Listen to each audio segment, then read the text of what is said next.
Good evening, everyone. Welcome to Business Live. My name is Daryl Kwao. Coming up tonight, World Bank justifies decision to withdraw support for Ghana's energy sector last year. Ghana backs $2.89 billion from non-traditional exports in 2019.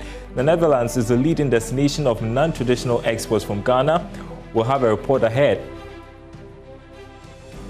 And it's that time of the year again. Several acres of farmlands destroyed by bushfires in the northern part of the country. We'll hear from a commercial farm owner who's lost 300 acres of maize, cowpea and soybean.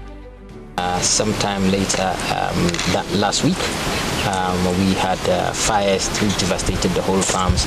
We looked at, we estimate about 300 acres are gone. Very unfortunate. This is Business Live. We've got details right after this break.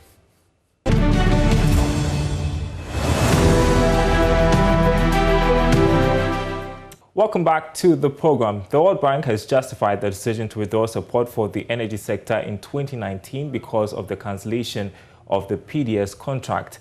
Now, last year, government abrogated the PDS deal due to some alleged unethical concerns. The move led to the U.S. government cutting back on funding for the Millennium Challenge Compact. Pierre Laporte is country director of the World Bank. PDS issue and privatizing of ECG was being supported by the MCC, Millennium Challenge Corporation, U.S. government. Obviously, when this happened, the U.S. government had a position where it felt it was not happy with certain things. So as a result, one, it held back its own support toward the energy sector, about $300 million. At the same time, U.S. is on the board of the World Bank. In those circumstances, we felt if you were to bring the budget support to the board, where the U.S. has already cancelled its support in Ghana, the risk of U.S. not approving this was large. And we felt that this is not a risk that was worth taking. So what we did, we worked with government. We did provide the money that we were supposed to provide, but we provided it in other projects, notably the jobs and skills for and $200 million, and $150 million for the e-Transform Ghana project. So yes, it had an impact, but we have a good conversation ongoing with government. We had a good dialogue. We are confident that the energy sector reforms will resume after the elections. Now, Managing Director of the Bank of Africa, Kobi Anda, is projecting a difficult year ahead for the Ghanaian economy. According to him, the large financing gap as well as the hung parliament will be a major challenge. Nonetheless, he's urging businesses to remain resolute. He said the bank's strategy for the coming year will be to enhance its digital offering. Into digital, we introduce a lot of digital products for our customers, a lot of innovation in the way we deliver our service. Our corporate customers, our SME customers, our retail customers should expect more satisfaction, more of a bank that thinks about how to satisfy the customer's needs than a bank that is just there to provide services for the sake of it. So it's going to be an exciting year. We know it's going to be a difficult year in terms of the economy. We know where we stand with our fiscal deficit. We know we have a hung parliament now, so it's going to be more difficult than usual, but the resilience of the Ghanaian would make sure that we meet next year at this time, God willing, with a smile on our face, happy that we went through the difficult times successfully. The board of the African Development Bank has approved the 2021 borrowing program of up to $10.4 billion to be raised from the capital markets. The funds will help finance the bank's projects and programs in Africa for the year. There is more in the flowing Business Desk report. The fund, which is in excess of about $10 billion, will be raised from the capital markets, both locally and internationally. The African Development Bank, which is active in various international capital markets, will continue to promote the development of African capital markets with the issue of local currency denominated debt to facilitate the financing of its local currency operations alongside other initiatives. In the socially responsible investment arena, the bank continues to be active and a regular issuer of green and social bonds. This was highlighted by its award-winning and landmark $3 billion three-year Fight COVID-19 social bond earlier this year. The African Development Bank has also continued to use its high five operational priorities as a platform to issue 19 theme bonds, including Improve the Quality of Life for the People of Africa and Light Up and Power Africa bonds. It will also support the development of African capital markets by deepening the bond market. The African Development Bank is rated AAA by all the major international rating agencies. With a stable outlook, it is also rated by the environmental, social, and governance rating agencies. Now, Ghana bagged $2.89 billion from non-traditional exports last year. That's according to figures from the Ghana Export Promotion Authority. Here's more in this report. The 2019 non-traditional exports earnings was 3.10%, higher than that of 2018, which was estimated at $2.83 billion. According to the Ghana Export Promotion Authority, non-traditional exports accounted for 8.53% of total exports last year. The appreciation in non-traditional exports is associated with higher performance in the processed and semi-processed products sector, particularly cocoa cake, palm oil, iron, and steel products.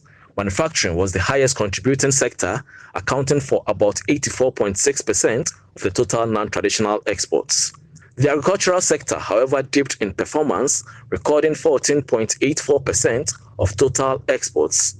Industrial arts and crafts also accounted for 0.50% of total non-traditional exports, compared with 12.82% the previous year. In terms of destination, non-traditional export products were exported to 155 countries. Netherlands was the leading country with imports of $381 million of non-traditional exports from Ghana. It was followed by neighboring Burkina Faso and Togo in second and third respectively. France, India, United Kingdom, United States, Germany, Vietnam, and Senegal completed the top 10 destinations of non-traditional exports from Ghana. Meanwhile, the Ghana Export Promotion Authority made significant strides in services export promotion, education services, medical services, information technology, and IT-enabled services exports in 2019. After the Beyond the Return initiative, the Ghana Investment Promotion Center is in collaboration with the Ghana Tourism Authority and the Ghana UK-based Achievement Enterprise is institutionalizing Taste of Ghana. Taste of Ghana is a unique concept that is expected to salvage the unique taste and aroma of authentic local dishes and beverages served in the traditional way. This is also expected to promote Ghanaian culture and market our local goods. According to Chief Executive of the GIPC, Yofi Grant, this is an opportunity for some investors to take advantage of it. He was speaking with journalists at the maiden edition of the Taste of Ghana held at the Accra Polo Club. We are here at the Accra Polo Club to experience the maiden edition of Taste of Ghana. Taste of Ghana is an initiative organized or implemented by the Ghana Investment Promotion Center in partnership with the Ghana Tourism Authority and Guba Enterprises. Let us go in and experience variety of Ghanaian culture.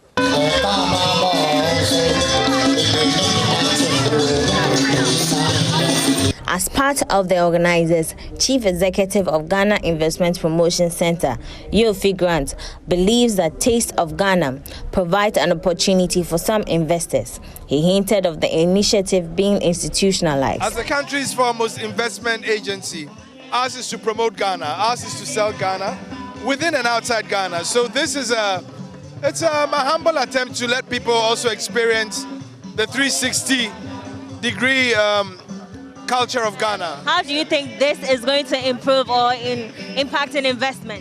Well, definitely. It may encourage people to see what opportunities there are in our food, in our art, in our clothing, and in our music. And those are all investment opportunities for people. But it's important to, as much as possible, highlight and market ourselves in many ways. The clothes we wear, and you can see almost everybody here has something Ghanaian they're wearing, except you, of course. But you know, it's a way in which we sell ourselves. Denta Amoateng, president of the Ghana UK-based Achievement Enterprise, also said the Taste of Ghana event seeks not only to entertain but create avenue for investors. She further called on Ghanaians to patronize made-in-Ghana goods ranging from clothes, food, music, shea butter, whilst promoting Ghanaian culture. As we know, we promote Friday wear. But for me, I think that we should be wearing our print every single day. And that's something that Exim Bank has been promoting as well. So promoting our print, that you can wear your print corporate to a party, to wherever. And so that is one aspect of it. And then number two, our indigenous food. That we shouldn't be, we should patronize locally made food. As you can see also, we've had people that are making shito, people that are making shea butter. All are here today to really promote that. When you go to the UK, you know that the likes of Body Shop, they use our shea butter. So why can't we create our own shea butter products and sell it to the worldwide market? Which a lot of our Ghanaian business people are already doing. We have a lot of products that are shea butter based that are doing very, very well. And then you talk about our culture. Especially for those people coming into the country this Christmas period, to learn about our culture, I think is really, really important. And then looking at where our music came from, traditional music, I think is really important that we also recognize where our music came from. I mean, this is a great partnership between GIPC and Guba. We intend to do it every year moving forward, where actually the next this is just a taster of what can be done and how it can grow into something bigger. The next one that we could do, we could probably have investors who are willing to invest in some of these products. So these are conversations that we're going to be having to make sure that it's not just an event, we don't just come and eat and dance and go, but actually look at the investment opportunities that are within the sectors. My name is Tavai Ansar, I'm 15 years old. I have my own clothing brand over here called Nketa. It's the Igbo word for heritage. And since my mum is Igbo and my dad's Ghanaian, I mixed it together, and then I use the Sankova's bird sign for my brand. My name's Patrick Ansar, and I'm Tavai's father. And we're just, encouraging the next generation to be creative, to appreciate, what God has given them in their hands and be able to create and make things, as well as encouraging my own children. We're running an initiative, it's called After My Kind Youth Enterprise Initiative, where we're encouraging young people to look at the skills they have and, whatever way, creative skills they have, that they'll be able to start small businesses. Now, some tourism sector players were hit hard by the COVID-19 pandemic, and hoping to take advantage of the youth say the celebrations have not changed their lost fortunes. Since the further easing of COVID-19 restrictions, some of the members have been operating at low capacity and were hoping to take advantage of Christmas and New Year celebrations, but the situation has not been the same since COVID-19 hit the country in March this year. I have been speaking with Emmanuel Frimpong, who is Executive Secretary of the Ghana Tourism Federation. Increasingly is becoming bad every day. Just from 24 to 27, a team of GATOF members went to Eastern Region just to observe how things are going with them. And Darrell, the situation is not something that we are happy about. You go to the hotels, you go to restaurants, you go to places where in the past you see business going on. You go to these places and some of the hotels, just one or two people in the hotel. And it's something we really need to look at and see how best we can help. Businesses are down. These festivities, people are not seeing what they used to see as far as business is concerned. So our members are indeed struggling. Okay, and I know towards the end of the year, there was discussion about some sort of support for tourism sector players. How have we advanced? We haven't advanced anywhere. We've been asking for support. The last media release that we did was about the PCR test or the antigen test at the Kotoka International Airport, the $150, which a lot of people have cancelled their trip because of that. And I'm a witness to that. I had a family that were coming, a family of 4. Because of that, because each person was supposed to pay $150. 4 of them was $600, which the father said he could not afford. And there are several other people who have canceled their trip, who plan to come in December. But because of this $150, most of them had to cancel their trip. And we've been crying out to the government to look at how best, at least if for nothing, for this December, if it could be halved, then people could come and visit, but that could not be done. The good news, I guess, heading to next year is that there are vaccines available now, but as to when Ghanaians will have access to those vaccines, that is another story to tell. But so in the short term or in the long term, how do you anticipate players in your sector to really cope with the sort of restrictions that we have right now? I don't know if the president may just want to be gracious enough to lift those restrictions in the beginning of next year. How do you anticipate things to turn out? Well, we are hoping the president will give us a new year present by easing up, because I think most of our members have really put together a plan to actually adhere to some of these protocols, which I believe if we sit down with the government or the agencies that are responsible and look at how best we can make sure that the protocols are adhered to. Now we head to the northern region, an unfortunate incident over there. About 300 acres of maize, cowpea and soybean farms belonging to Tibza Farms, one of the largest commercial farms in that region, have been destroyed by bushfire. With the onset of the dry season, more of these bushfires are expected. What's worrying is that these bushfires are sometimes triggered by activities of hunters. Northern Region correspondent Martina Bugui visited the farm to assess the extent of damage. For a good harvest after several months of toil and labor and over 600,000 Ghana cedis invested on this farm with the hope of raking in. But that has turned into ashes now. It's an annual ritual each year where thousands of farmlands get burned due to bushfires, threatening the livelihood and food security of many households in the northern region.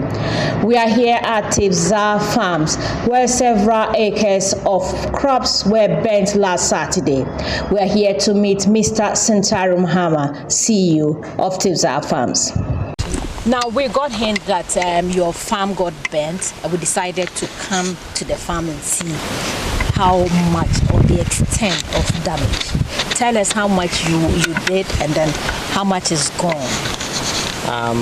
Over here at Tibza, we do close to 500 acres of maize and soybean production, as well as pigeon pea and cowpea. Sometime later, that last week, we had fires which devastated the whole farms. We looked at, we estimated about 300 acres are gone. We had over 200 people helping us to actually put off the fires from 9:30 in the morning to almost midnight. And unfortunately, the fire overcame us. He says he was expecting so much after a good yield this year. We invested close to 700,000 Ghana cedis, about 696,000 Ghana cedis on the whole project. And we expected to bring in a couple of $1 million, Ghana cedis rather, as a result of good harvest. We were set for it, we were ready for it, we did all that we could. And as you could see around, we actually did fire bells around the whole 500 acres of land. But the fire was so intense that we couldn't stop it. But the investment is quite substantial. And for me, it's not just my own investment, but the flow-on effect to the community. Because the people that we also support is quite a reasonable number. And the people that actually work here, as I said, every year we have not less than 150 people working on this farm every year. So for me, that is the livelihood of those people who have been cut off. Farmers who borrow from banks pay up to 30% interest, which makes funding of agriculture a huge challenge. Even with a huge interest, it's still difficult to access loans. Mr. Sintaro talks about this. We could have gained a lot. One of the challenges in agricultural development, especially in the northern region, particularly for commercial agriculture, is the lack and unavailability of accessible and affordable financing. In other words, if you had the finance and it's accessible, it's also affordable, then you can invest in the right equipment to be available at the right time. Because when you move away from smallholder farming in terms of production to commercial farming, you need specific and appropriate equipment to be available at the right time. And those equipment for commercial farmers, we are still at infancy, so we are still growing. So if those equipment were to be made available, then you can go in and harvest at the right time. Can't you people begin to engage government so that laws that are meant to stop bushfires are enforced? Because we all see these hunters each year come in and they board vehicles from Tamale and elsewhere and they come into these communities. It is done in the open, so why can't we stop it? I think it's a challenge, and I must admit and actually give a very good thank you to the regional director of EPA, Mr. Abu Idris. He has been instrumental in supporting us in terms of awareness, in terms of sensitization. But among other things, I think, like you said, stakeholders like the security services, they have a significant role to play. Our chiefs have far more important roles to play because they are the custodians of this land. And if the land kept, being depleted as a result of bush burning, the significant impact or negative impact on agriculture in northern region is unmeasurable. Sank about 600,000 Ghana cedis, and this is all they could salvage from the 300-acre farm. For JoyNews, Martina Bugi reporting from Tulga Farm in the Miang district of the northern region. All right, very unfortunate over there. Well, overcoming graduate unemployment, a saturated juice market, and now a pandemic, how has that affected Reginald Alotepapo's juice business? Well, I spoke to him as part of our COVID survival series, where we look at how entrepreneurs are, dealing with the impact of the COVID-19 pandemic. And he's been sharing some insights and some perspective for the year 2021. Take a look. Decision to start a fresh juice business stemmed from months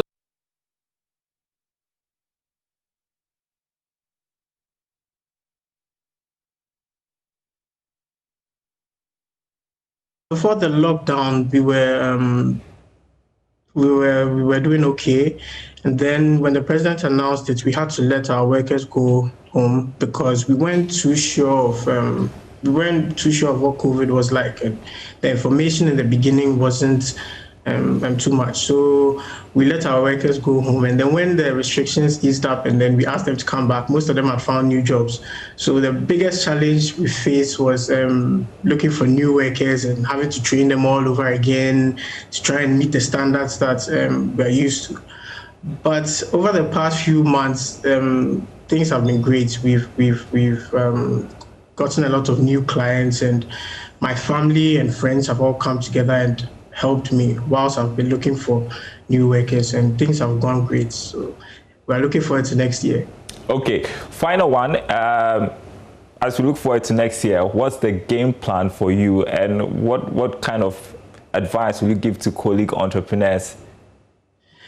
Well, the game plan is to try and expand to as many regions as possible. It's a tall order, but the journey of 1,000 miles begins with a single step. So we'll be doing our best to try and cover as many areas in Accra, and then hopefully try and expand to the other regions.